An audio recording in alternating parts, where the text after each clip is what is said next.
Summary of the Heart of the Matter by Graham Greene. Overview. Graham Greene's The Heart of the Matter was published in 1948 and is one of his most famous Catholic-themed novels. These novels comprise the majority of his literary oeuvre and underscore a recurring theme in Greene's works: moral crisis and true faith.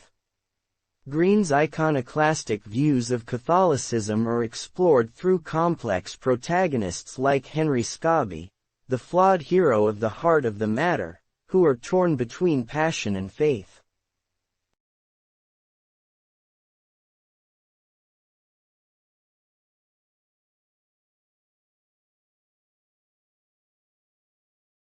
The Heart of the Matter is drawn from Greene's experiences in Freetown, British Sierra Leone, where he was a member of the British Secret Intelligence Service, or MI6. Greene's 3-year stint in British intelligence during World War II introduced him to diverse characters and remote cultures that he incorporated into his novels, including The Heart of the Matter. Several subplots, including one about a smuggled Portuguese letter, were drawn directly from his experiences in espionage. While the setting of the novel is not named, Greene later confirmed it to be Freetown in his 1980 memoir, Ways of Escape.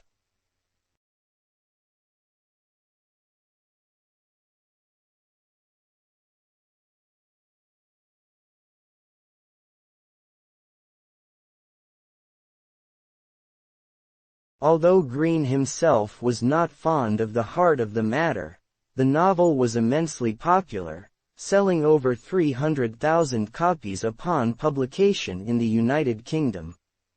It went on to win the 1948 James Tait Black Memorial Prize for Fiction and is ranked 40th on Modern Library's list of 100 best English-language novels of the 20th century.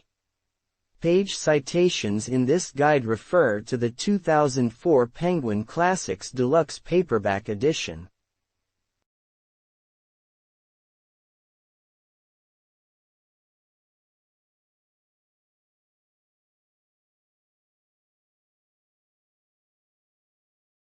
Plot summary.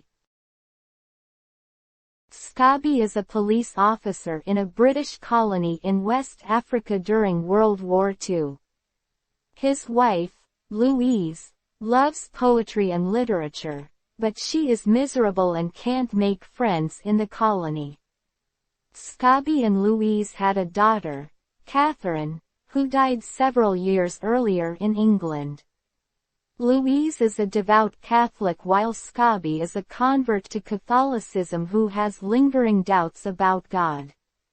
Scobie feels responsible for Louise's misery and solitude in colonial life. When Scobie is passed over for the commissionership, Louise grows more bitter. Completely miserable with life in the colony, she asks Scobie to send her to South Africa, but Scobie struggles to secure the funds for her passage.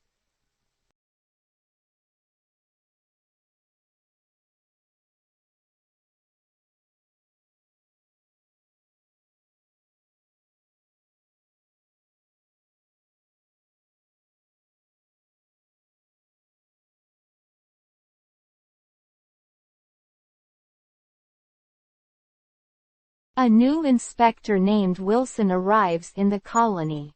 Wilson instantly develops an attraction to Louise, who shares his love for poetry. He mistakes their friendship for love and cannot understand how a romantic like Louise can be with a plain, colorless man like Scobie. Scobie's primary responsibility is to head inspections of local passenger ships for smuggled diamonds or other contraband.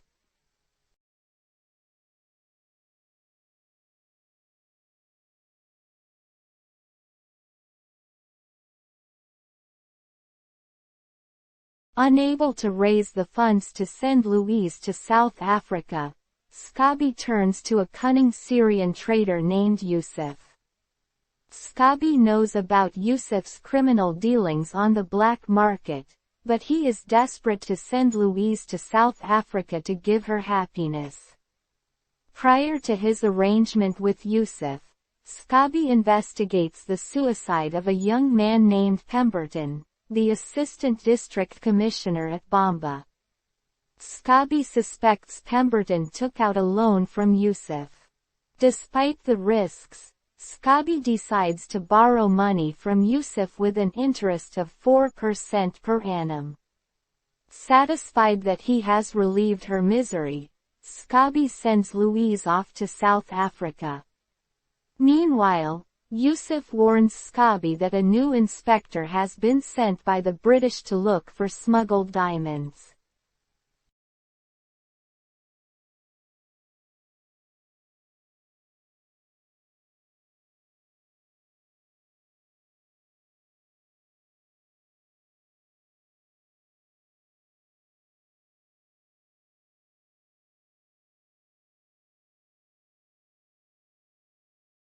Book 2 begins in Pend with the arrival of several shipwrecked passengers who survived at sea in lifeboats for 40 days.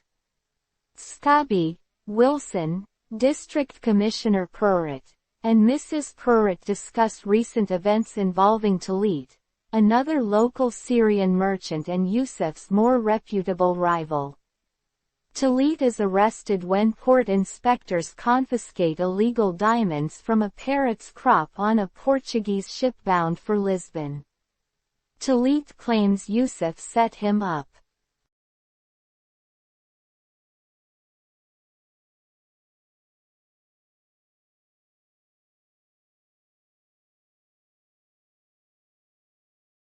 Scobie is haunted by the images of the shipwrecked corpses and is thankful for Louise's safety. He develops a relationship with one of the survivors named Helen Rolt. Helen is only 19 years old and a new widow. Although Scobie finds her unattractive, he pities her.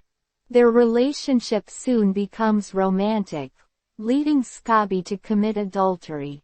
Scobie abhors lying, but he is forced to conceal their romance to protect Louise.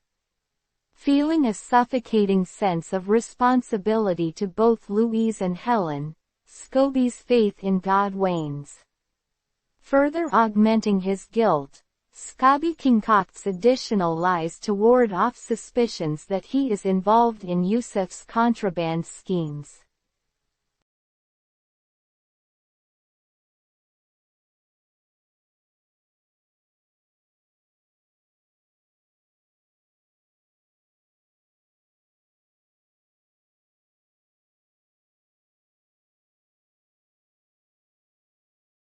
Meanwhile, Scobie and Helen's relationship suffers from his immense guilt and burgeoning spiritual crisis. Helen accuses him of weaponizing his Catholicism against her to avoid divorcing Louise. Their quarreling worsens when Louise sends a telegram informing Scobie that she is returning, but Scobie assures Helen he is committed to her. Scobie's spiritual and moral strength further deteriorates, however, as he faces official questioning over the Talit affair. Beset by crippling paranoia, he soon develops suspicions about Wilson and his loyal servant, Ali.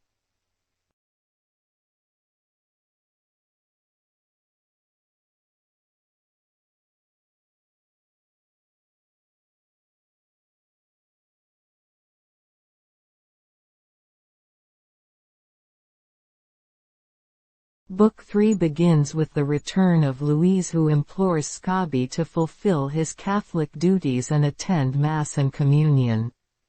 Initially hesitant, Scobie finally goes to confession and discloses his adultery to the town priest, Father Rank. Despite his confession, Scobie fails to develop feelings of contrition and begins to fear that his soul is eternally damned. He confides in Yusuf that he is suspicious of Ali. Yusuf promises that he will take care of Scobie's paranoia and has Ali murdered. Although only indirectly responsible for Ali's murder, Scobie blames himself, further compounding his guilt. Helen informs Scobie that she must leave him, but Scobie's sense of responsibility to her is unbreakable.